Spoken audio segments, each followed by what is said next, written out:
Additionally, should the situation deteriorate and pose a challenge to our health infrastructure, we will have to revert back to lockdown.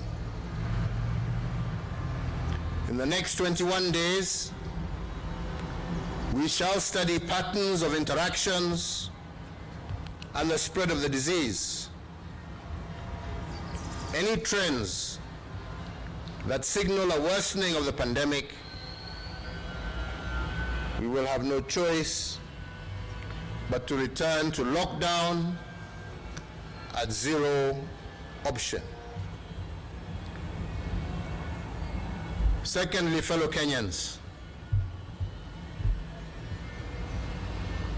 this order to partially reopen will only bear fruit if we recognize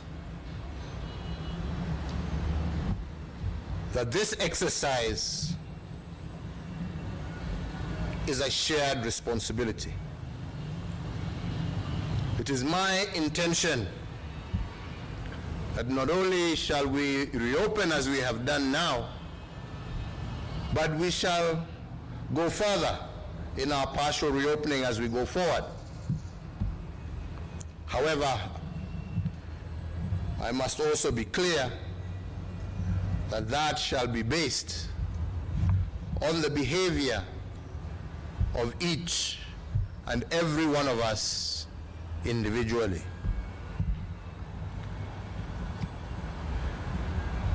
So therefore, fellow Kenyans, to reopen and to remain open, you must become your brother's keeper. You must become your sister's keeper. While the government will no doubt do its part to achieve this desired wish of remaining open, you, my fellow citizens, must also do what is expected of you personally in order for us to achieve it. This, therefore,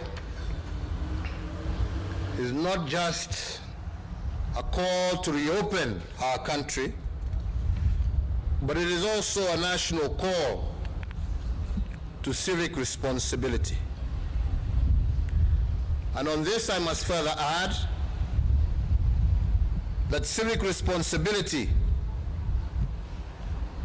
is not a demand placed on self or on the individual by the state. It is not a demand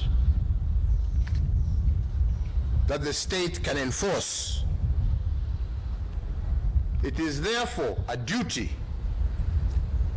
that you individually owe your fellow countrymen for coexisting with them. It is a voluntary act of goodwill expressed to your neighbors in good times and in bad times. It is a civic duty to defend and protect yourself, your family, and the environment that nurtures you.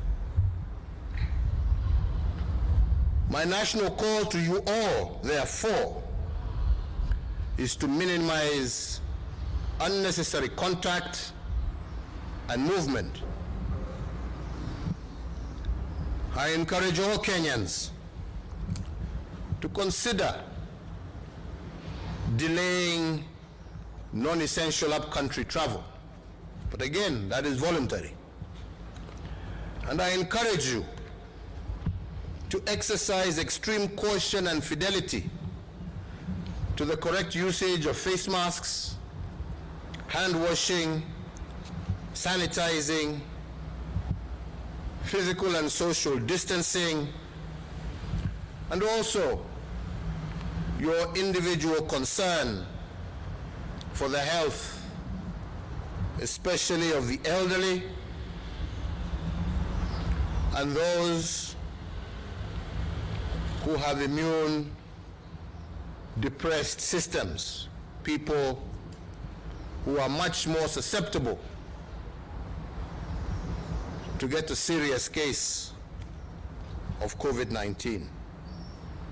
And you must always remember that there can be no unbearable responsibilities in the face of a crisis as we are in.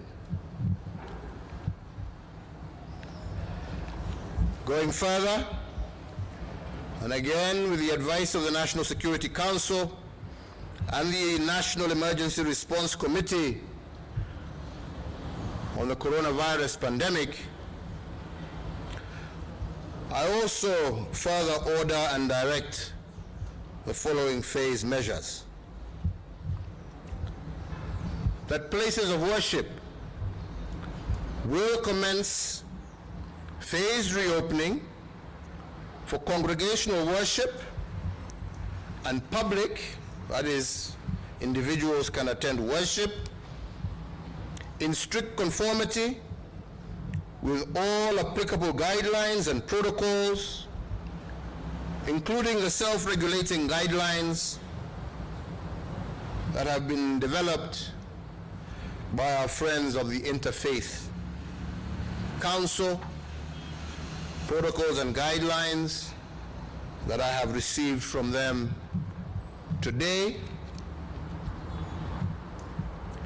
And to mention but a few, that the guidelines issued by the Interfaith Council,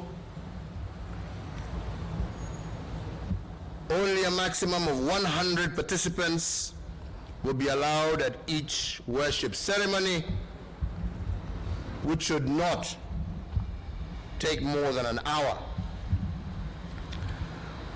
That Sunday schools and madrasas shall continue to remain suspended until further notice, and in-person worship shall not include congregants under the age of 13 or above the age of 58, and shall neither include persons with underlying health conditions. These guidelines will be shared by the Interfaith Council with their colleagues across the country,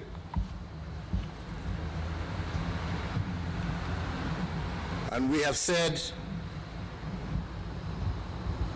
that we need for our places of worship to open in a period that does not exceed 3 weeks after they have had the opportunity to fully engage with their colleagues across the country.